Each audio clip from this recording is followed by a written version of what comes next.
পরে প্রশ্ন হচ্ছে নামাজের মধ্যে ওয়াজিব কয়টি ও কি কি? নামাজের মধ্যে 13টি ওয়াজিব রয়েছে। তার সূরা ফাতিহা পাঠ করা হচ্ছে ওয়াজিব।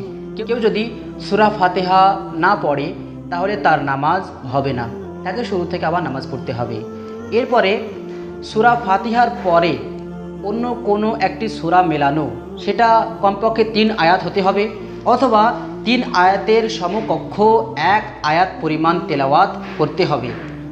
কেরাত, রুকু, সিজদার মধ্যে তারতিব ঠিক রাখা, কওমা করা অর্থাৎ রুকু থেকে সোজা হয়ে দাঁড়ানো, 1 তাসবিহ পরিমাণ দাঁড়ানো, এটা আপনার ওয়াজিব।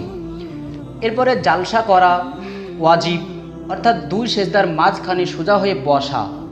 এরপরে তাদিলে আরকান করা ওয়াজিব, অর্থাৎ রুকু, সিজদা, কওমা, জালসায় কমপক্ষে 1 তাসবিহ পরিমাণ স্থির থাকা, যাতে শরীরের প্রতিটি অঙ্গ যথাস্থানে পৌঁছে যায়।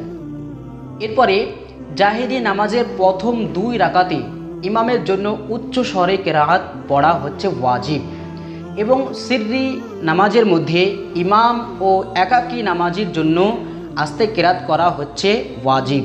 এরপরে হচ্ছে সালাম ফেরানো ওয়াজিব, অর্থাৎ আসসালামু আলাইকুম ওয়া রাহমাতুল্লাহ বলে নামাজ শেষ করা হচ্ছে ওয়াজিব।